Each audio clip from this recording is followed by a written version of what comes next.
আসসালামু আলাইকুম। জসিন্তা জিনিয়া স্বাগত জানাচ্ছি এনটিভির রাতের খবরে। সাবেক আইজিপি বেনজির আহমেদ এবং তার স্ত্রী ও 2 মেয়ে এবং রাজস্ব বোর্ডের কর্মকর্তা মতিউর রহমান ও তার 2 স্ত্রী এবং 5 সন্তানের সম্পদ বিবরণী জমা দিতে নোটিশ জারি করেছে দুর্নীতি দমন কমিশন দুদক। আর বিআইডব্লিউটি এর সাবেক চেয়ারম্যান শামসুদ্দোহা খন্দকার ও তার স্ত্রীর বিরুদ্ধে দুর্নীতির মামলা চার্জশিট দাখিল করেছে সংস্থাটি। সংবাদ সম্মেলনে এসব তথ্য জানান দুদক সচিব খোরশেদা ইয়াসমিন। হাসান জাভেদের রিপোর্ট। এবার দুদকের জালে ঢুকলেন সাবেক আইজিপি বেনজির আহমেদ এবং রাজস্ব কর্মকর্তা মতিউর রহমান। দুর্নীতির মাধ্যমে অবৈধ সম্পদের পাহাড় গড়ার যে অভিযোগ উঠেছে তাদের বিরুদ্ধে সেই সম্পদের বিবরণী জমা দিতে নোটিশ জারি করেছে সংস্থাটি।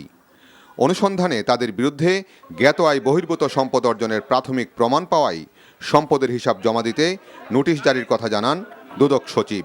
বেনজির আহমেদ, তার স্ত্রী মিসেস জিশান মির্জা, তার জ্যেষ্ঠ কন্যা এবং মেজ কন্যা, তাদের এই সম্পদ বিবরণী দাখিলের জন্য একটি নোটিশ ইতোমধ্যে জারি করা হয়েছে। ডক্টর মোহাম্মদ মতিউর রহমান, তিনিও দুর্নীতির মাধ্যমে দেশে ও বিদেশে অবৈধ সম্পদ অর্জন সহ দুর্নীতি দমন কমিশন কর্তৃক একটি অনুসন্ধানকারী টিম অনুসন্ধান করেছেন এবং ডক্টর মোহাম্মদ মতিউর রহমান, তার প্রথম স্ত্রী লায়লা কানিজ, প্রথম পক্ষের সন্তান এবং দ্বিতীয় স্ত্রী শাম্মী আক্তার শিবলির নামে একটি নোটিশ ইতিমধ্যে জারি করা হয়েছে। শুধু বেনজির নয়, পুলিশের সাবেক অতিরিক্ত মহাপরিদর্শক শামসুদ্দোহার দুর্নীতি প্রমাণিত হওয়া এখন সময়ের ব্যাপার মাত্র, যিনি বিআইডব্লিউটি এর সাবেক চেয়ারম্যানও ছিলেন, যার বিরুদ্ধে 2019 সালে মামলা করেছিল দুদক। এবার তিনি এবং তার স্ত্রী ফেরদৌসী সুলতানার বিরুদ্ধে আদালতে চার্জশিট দাখিল করেছে দুর্নীতি দমন কমিশন। ডক্টর মোহাম্মদ শামসুদ্দোহা খন্দকার এবং তার স্ত্রী মিসেস ফেরদৌসী সুলতানা খন্দকারের বিরুদ্ধে তদন্ত শেষে ডক্টর মোহাম্মদ শামসুদ্দোহা খন্দকারের বিরুদ্ধে 8 কোটি 44 লক্ষ টাকার সম্পদ গোপন সহ 2 কোটি 87 লক্ষ টাকার জ্ঞাত আয় বহির্ভূত সম্পদ অর্জন এবং বিভিন্ন ব্যাংকে সন্দেহজনক অস্বাভাবিক ব্যাংকিং লেনদেনের প্রমাণ পাওয়া যাওয়ায় কমিশন কর্তৃক চার্জশিট দাখিলের অনুমোদন দেওয়া হয়েছে। এদিকে দুর্নীতি রোধে সরকারি কর্মকর্তা কর্মচারীদের সম্পদের হিসাব আইন অনুযায়ী সংগ্রহ করতে নির্দেশ দিয়েছে হাইকোর্ট। এ সংক্রান্ত এক রিটের শুনানি নিয়ে বিচারপতি নজরুল ইসলাম তালুকদার ও বিচারপতি কাজী ইবাদত হোসেনের দ্বৈত বেঞ্চ এই আদেশ দেন। সরকারি কর্মকর্তা কর্মচারীদের নিকট থেকে তাদের সম্পদের হিসাব বিবরণী আইন অনুযায়ী সংগ্রহ করার জন্য সংগ্রহ করা সম্পত্তির হিসাব বিবরণীটি শুরু করেছেন। সেই মর্মে একটি প্রগ্রেস রিপোর্ট আগামী 3 মাসের মধ্যে মাননীয় আদালতে দাখিল করার জন্য একটি নির্দেশনা প্রদান করেছেন। রিটের শুনানিতে আদালত বলেন, দুর্নীতি সুশাসনের অন্তরায়, তাই সব শ্রেণী পেশার মানুষকে ঐক্যবদ্ধভাবে দুর্নীতির বিরুদ্ধে আন্দোলন গড়ে তুলতে হবে। Hasan Javed, NTV news, Dhaka. এখন জন্ম সনদ দিয়ে খোলো বিকাশ স্টুডেন্ট অ্যাকাউন্ট। নিজের বিকাশ নিজে কর। সরকারি চাকুরিতে কোটা পুনর্বহালের প্রতিবাদে শাহবাগ মোড় অবরোধ করেন চাকুরি প্রার্থী শিক্ষার্থীরা। বিকেলে বিক্ষোভ মিছিল নিয়ে শাহবাগ মোড়ে জড়ো হয়ে প্রায় ঘণ্টা খানেক অবরোধ করেন তারা। তবে দাবি আদায় না হওয়া পর্যন্ত আন্দোলন অব্যাহত থাকবে বলেও জানান শিক্ষার্থীরা। আবির আহমেদের রিপোর্ট। ঢাকা বিশ্ববিদ্যালয়ের কেন্দ্রীয় গ্রন্থাগারের সামনে থেকে একটি বিক্ষোভ মিছিল নিয়ে বিকেল 4টায় নীলক্ষেত কাটাবন হয়ে শাহবাগ মোড়ে জড়ো হন সরকারি চাকুরিতে কোটা বিরোধী আন্দোলনকারী শিক্ষার্থীরা। পরে বিকেল 5টা পর্যন্ত সেখানে অবস্থান করেন তারা। মুক্তিযোদ্ধাদেরকে কিন্তু অনেক দিক থেকে সরকার আসলে বিভিন্ন ভাতা দিচ্ছে, বিভিন্ন সুযোগ সুবিধা দিচ্ছে। আসলেই কি তাদেরকে পিছিয়ে পড়া জনগোষ্ঠী বলা যায় কিনা, আসলে কি তারা এই কোটার দাবিদার হয় কিনা, এটা আসলে দেখার বিষয়। আমাদের যে আন্দোলন সেটা আসলে এখানকার কোটা বৈষম্যটাকে নিরসনের আন্দোলন। কোনোভাবে মুক্তিযোদ্ধাদের পরিবারকে অসম্মান করা, মুক্তিযোদ্ধাদের অসম্মান করাটা আমাদের উদ্দেশ্য না। যে আদিবাসী এবং প্রতিবন্ধী অংশটা পড়ে, তাদের জন্য আলাদা করে কোটার ব্যবস্থা রাখা সরকারের দায়িত্ব। সরকার চাকুরিতে কোটা বাতিল না হওয়া পর্যন্ত আন্দোলন অব্যাহত থাকবে জানিয়ে বিক্ষুব্ধ শিক্ষার্থীরা ঘোষণা দেন পরবর্তী কর্মসূচির। আগামীকালকে হলো গিয়ে আমাদের অবস্থান কর্মসূচি শুধু আমাদের নয়, গোটা বাংলাদেশের সমস্ত ছাত্র সমাজ, সমস্ত শিক্ষা প্রতিষ্ঠান এবং জেলা শহরগুলোতে আমাদের যে আন্দোলন সেটি চলবে, অবস্থান কর্মসূচি চলবে। যে আমরা যে বিষয়ে আন্দোলন করছি সেটি একটি যৌক্তিক দাবি এবং ন্যায়সঙ্গত, এবং এটি একটি বৈষম্যের বিরুদ্ধে আমরা লড়াই করছি। 2018 সালে নবম ও ত্রয়োদশ গ্রেডের সরকারি চাকরিতে মুক্তিযোদ্ধাদের সন্তানদের 30% কোটা বাতিলের সিদ্ধান্ত নেয় সরকার। এরপর একটি রিট আবেদনের পরিপ্রেক্ষিতে সরকার এই সিদ্ধান্তকে হাইকোর্টে গত 5 জুন অবৈধ ঘোষণা করে। এরপর থেকেই আন্দোলন শুরু করেন শিক্ষার্থীরা। আবির আহমেদ, এনটিভি নিউজ, ঢাকা। এখন জন্ম সনদ দিয়ে খোলো বিকাশ স্টুডেন্ট অ্যাকাউন্ট। নিজের বিকাশ নিজে কর। সর্বজনীন পেনশন ব্যবস্থা প্রত্যয় স্কিম বাতিলের দাবিতে দ্বিতীয় দিনের মতো কর্মবিরতি পালন করছেন দেশের সকল পাবলিক বিশ্ববিদ্যালয়ের শিক্ষকরা। বিশ্ববিদ্যালয় ক্লাস, পরীক্ষা সহ দাপ্তরিক সব কার্যক্রম থেকে নিজেদের বিরত রাখছেন তারা। তবে 30 জুন পর্যন্ত কর্মরত সকল শিক্ষক আগের মতোই পেনশন সুবিধা পাবেন বলে জানিয়েছে জাতীয় পেনশন কর্তৃপক্ষ। তবে এসব আমলে না নিয়ে আন্দোলন চালিয়ে যাওয়ার কথা জানিয়েছেন শিক্ষকরা। নাজিবুর রহমানের রিপোর্ট। সর্বজনীন পেনশন স্কিম প্রত্যয় বাতিলের দাবিতে বেশ কিছুদিন ধরে অস্থির দেশের পাবলিক বিশ্ববিদ্যালয়গুলো।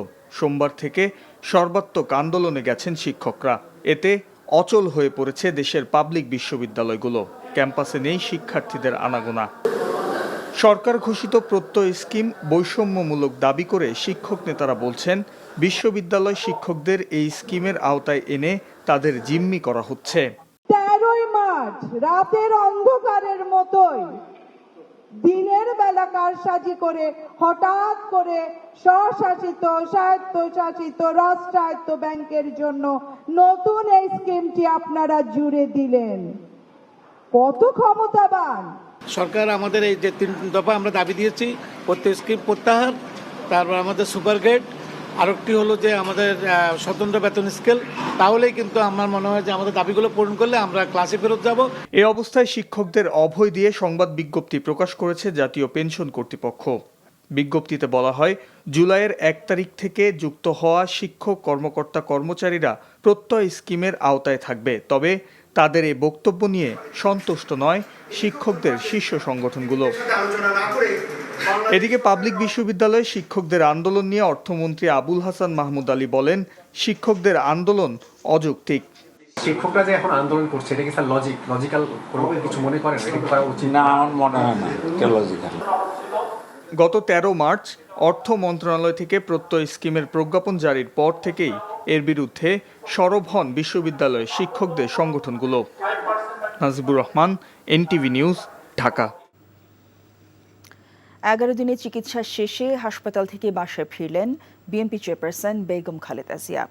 হৃদযন্ত্রে পেসমেকার বসানোর পর চিকিৎসকদের নিবিড় পর্যবেক্ষণে ছিলেন তিনি।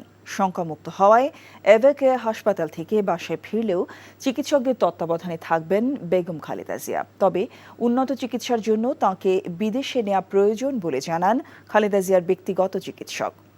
জুনায়েদ আল হাবিবকে সাথে নিয়ে শফিক শাহিনের রিপোর্ট। সরকারের নির্বাহী আদেশে নিজ বাসভবনে থাকা বেগম খালেদা জিয়া 21 জুন রাতে হঠাৎ খুবই অসুস্থ হয়ে পড়েন। অ্যাম্বুলেন্সে করে তাকে গভীর রাতে রাজধানীর এভারকেয়ার হাসপাতালে ভর্তি করা হয়।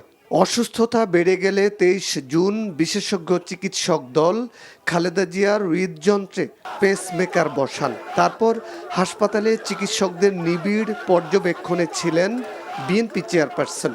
অবস্থার উন্নতি হলে হাসপাতাল থেকে ছাড়া পান তিনি। ম্যাডাম সত্যিকার অর্থে শারীরিকভাবে উনি অত্যন্ত অসুস্থ, এবং অসুস্থ থাকার কারণেও ওনাকে শিফট করা হয়েছে শুধুমাত্র, যেহেতু ওনার পেসমেকার লাগানো মানে কি, এটা একটা অপারেশন, এই অপারেশনকে এটা প্লেস করতে হয় শরীরের ভিতরে। কাজে এটা যে কোনো সময় ইনফেকশনের সম্ভাবনা থাকে, বিশেষ করে hospital acquired infection, cross infection, এই দুটি সম্ভাবনা থাকে। ওনার যেহেতু ডায়াবেটিস আছে, ওনার যেহেতু উনি ইমিউনো কম্প্রোমাইজ, এবং ওনার আরও অন্যান্য অনেক রোগ, বিশেষ করে chronic liver disease, chronic kidney disease এবং হার্টের যে নতুন সমস্যা, যেটা নতুন সমস্যা ওনার ছিলই, সেটি আরও বেশি মারাত্মক প্রকট আকার ধারণ করেছে। চিকিৎসকরা জানান ডায়াবেটিস, আর্থারাইটিস, ফুসফুস, লিভার ও কিডনি সহ হৃদরোগের সমস্যায় ভুগছেন বেগম খালেদা জিয়া। এসব সমস্যা নিয়ে কয়েক দফা হাসপাতালে ভর্তি হন তিনি। তবে তার শরীরে যে জটিল সমস্যা তা দেশে চিকিৎসা করে সারানো সম্ভব নয় জানিয়ে বিদেশে গিয়ে চিকিৎসার সুযোগ দিতে সরকারের কাছে দাবি জানায় বিএনপি। যেখানে লিভার ট্রান্সপ্লান্টেশন, হার্টের রুগীদেরকে এই শারীরিক অবস্থার মধ্যেও স্ট্যান্টিং করা যায় অথবা এনজিওগ্রাম করা যায়, চিকিৎসা করা যায়, সেই ব্যবস্থা আছে। যে কোনো জটিলতার সৃষ্টি হলে কিডনির সকল ব্যবস্থার সুযোগ সুবিধা আছে। এইরকম সেন্টারে ওনাকে নিয়ে যাওয়া, যত দ্রুত সম্ভব নিয়ে যাওয়া যায়, সেজন্য চিকিৎসকরা এবারও ওনার জন্য সেই ধরনের সুপারিশ করেছেন এবং রিকমেন্ডেশন দিয়েছেন। জিয়া অরফানেজ ট্রাস্ট দুর্নীতি মামলায় বিএনপি চেয়ারপারসন ও সাবেক প্রধানমন্ত্রী বেগম খালেদা জিয়াকে 5 বছরের কারাদণ্ড দেন বিচারিক আদালত। রাষ্ট্রপক্ষের আবেদনের প্রেক্ষিতে সাজা বাড়িয়ে 10 বছরের রায় ঘোষণা করে হাইকোর্ট। তার সাজা স্থগিত করে চিকিৎসার জন্য বাসায় থাকার অনুমতি দেয় সরকার। Shafiq Shahin, NTV news, Dhaka. August মাসে দেশে বন্যা হতে পারে এমন আশঙ্কা করে সংশ্লিষ্টদের সব ধরনের প্রস্তুতি নেওয়ার নির্দেশ দিয়েছেন প্রধানমন্ত্রী শেখ হাসিনা। আজ পরিকল্পনা কমিশনে অনুষ্ঠিত জাতীয় অর্থনৈতিক কমিটি নির্বাহী কমিটি একনেকের নিয়মিত বৈঠকে তিনি এমন নির্দেশনা দেন। 2024-25 অর্থ বছরে প্রথম একনেক বৈঠকে মোট 11টি প্রকল্পের অনুমোদন দেয়া হয়। এসব প্রকল্পে মোট 5,459 কোটি টাকা ব্যয় হবে, যার মধ্যে 5,319 কোটি টাকা আসবে সরকারি তহবিল থেকে।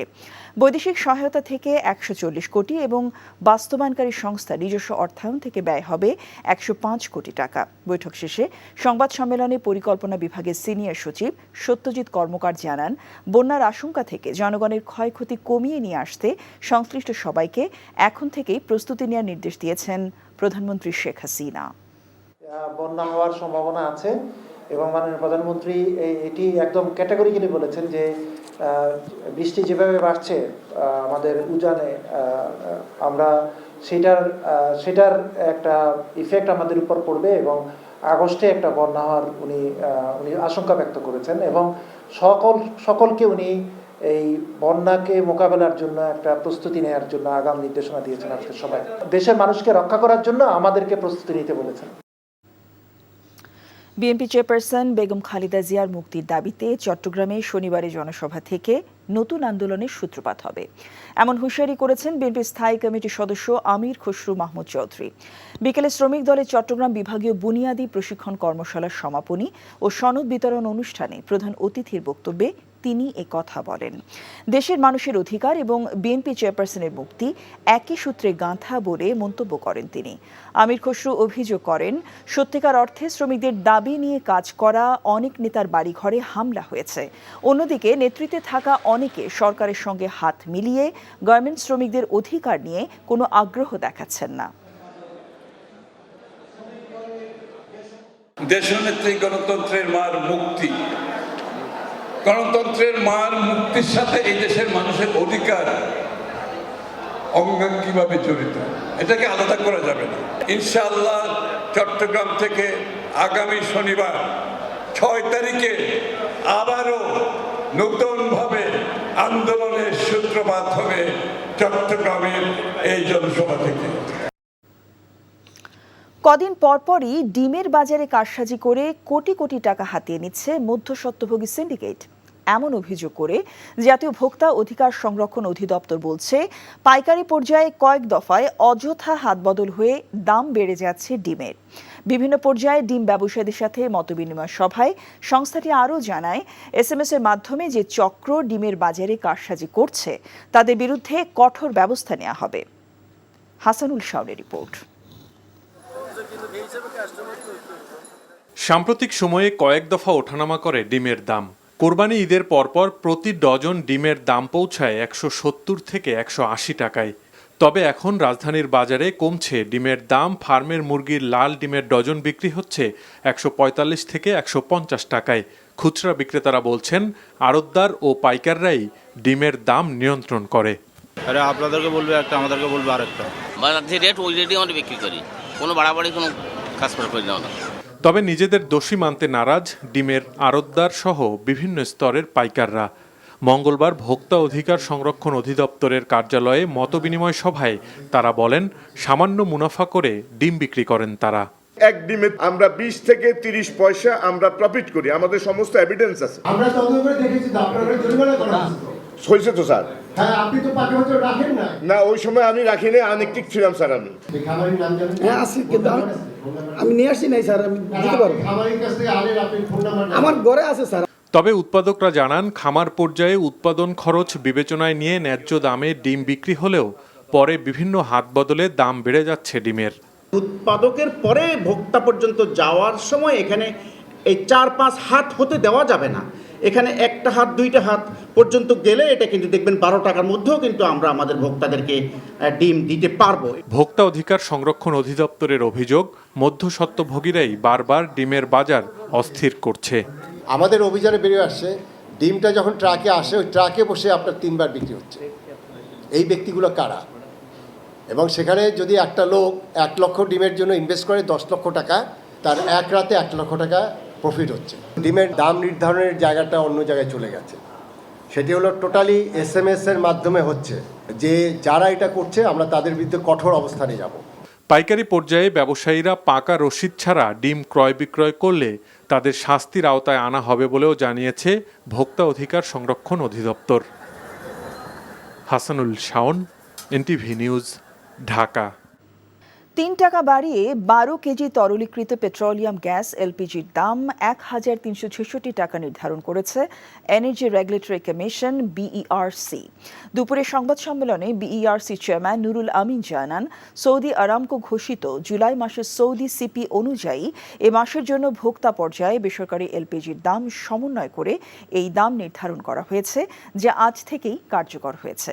এর আগে টানা 8 মাস বাড়ার পর গত 3 এপ্রিল ভোক্তা পর্যায়ে কমানো হয়েছিল LPGর দাম। একই সঙ্গে গত জুন, মে ও এপ্রিলে অটো গ্যাসের দামও কমিয়েছিল BERC।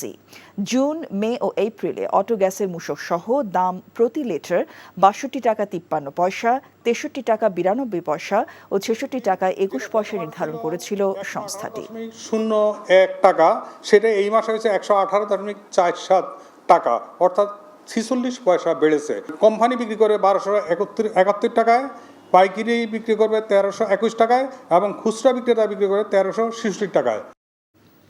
রাজধানী বনশ্রীতে আকিজ ভেঞ্চার গ্রুপের অঙ্গ প্রতিষ্ঠান আকিজ স্পোর্টসের শোরুম উদ্বোধন করা হয়েছে। দুপুরে জমকালো আয়োজনে শোরুমের উদ্বোধন করেন আকিজ গ্রুপের প্রতিষ্ঠাতা শেখ আকিজউদ্দিনের স্ত্রী মনোয়ারা বেগম। প্রতিষ্ঠানটির চেয়ারম্যান শেখ শামীমউদ্দিন জানান, ভালো মানের স্পোর্টস সরঞ্জামের সরবরাহের লক্ষ্যে আকিজ স্পোর্টসের যাত্রা শুরু হয়েছে। মানুষের শারীরিক সুস্থতা ও ফিটনেস ঠিক রাখার সরঞ্জাম সরবরাহ করে বিশ্বস্ত ব্র্যান্ড হিসেবে প্রতিষ্ঠিত করতে চায় আকিজ স্পোর্টস। আকিজ স্পোর্টসের প্রতিটি শোরুমে পাওয়া যাবে bicycle, cycle accessories, cricket, football, tennis ও অন্যান্য খেলার সব ধরনের সরঞ্জাম।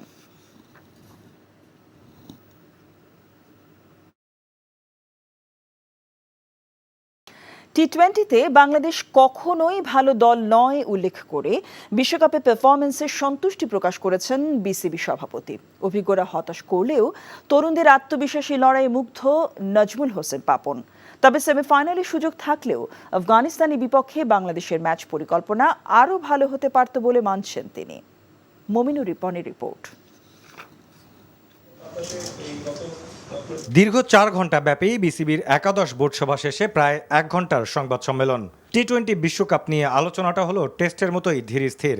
সংবাদ সম্মেলনে বিশ্বকাপ ব্যর্থতা নিয়ে গণমাধ্যমের প্রশ্নবাণে ভালোই ডিফেন্স করেছেন বোর্ড সভাপতি। 12 ওভারে 115 করে কোনো ব্যাপার নাকি টি-20তে? না, আমিও তো জানি ব্যাপার না, কিন্তু এখানে এসে কেউ করে দেখাইলে সেটা বুঝতে পারতাম। আপনি লুক এট দ্য শটস, তো কোথায় ডিফেন্সিভ খেললো? ওরা পড়ে যাওয়ার পরে সেন গিয়ে দেখলাম আমি তখন কোন রকম খেলছে। জি বলেন। আচ্ছা, অস্ট্রেলিয়া হারলো কেন?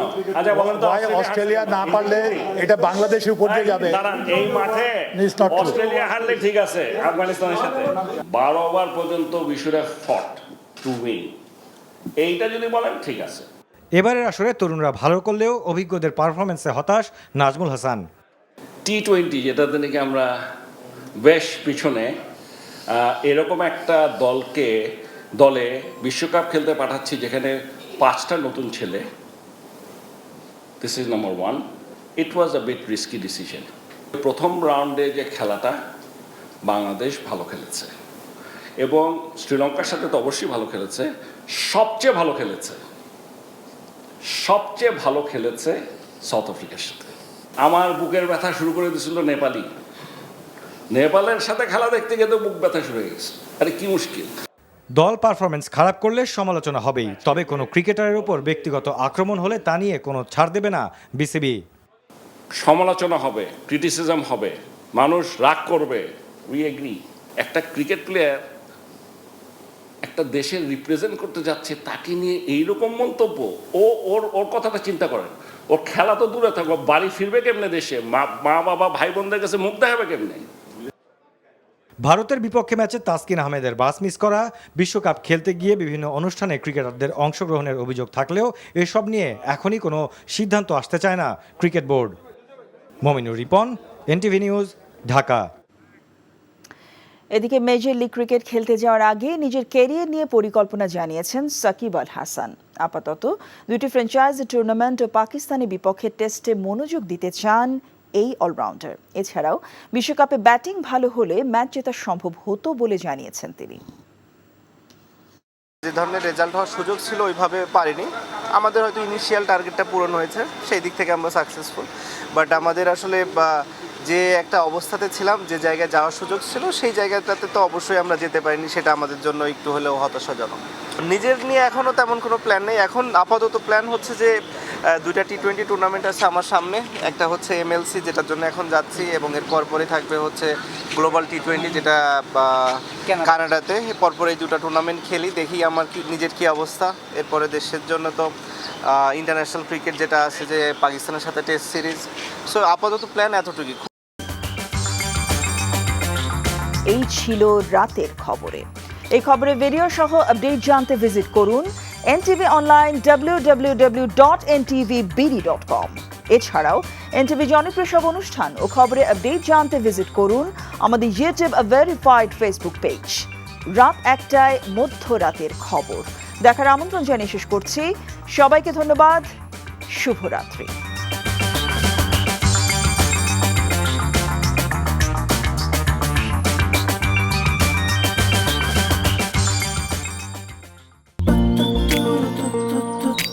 জীবনে এত মেয়ে দেখলাম, কই কোনদিন তো কারোর জন্য এরকম লাগেনি।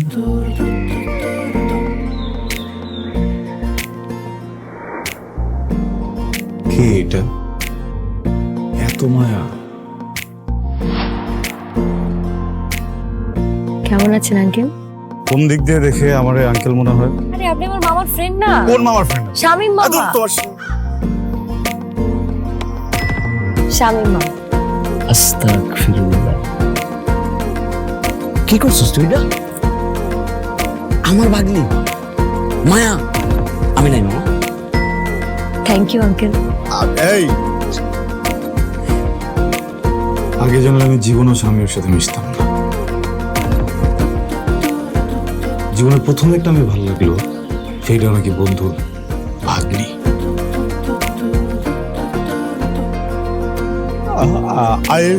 I love you. এভাবে শুরু হোক আমাদের গল্পটা। আপনি আমার মামার বন্ধু, মানে আপনি আমার মামা। মামা জানি কথা। এই ফুলটা নিয়ে যাও। এভাবে শুরু হোক আমাদের গল্পটা। বাবাজান, আমার বোন আপনার ভাগ্নি, এটাই বাস্তবতা। এই বাস্তবতা মানি না, তাহলে আমি ওর সাথে বন্ধুত্ব রাখবো না। কিরে তুই খারার উপরে পল্টি লয়ে লাইতেছ? জুতা দেবো তোরে। হ্যাঁ, জুতাও তো লাগবে এক জোড়া, একটু বাড়াই দিও। হারাম বাবা খারাপ। তুমি মন সারাটা সময় কাছাকাছি এলে ভালো লাগে, তাই শুধু কাছে টেনে যা। Thank you uncle.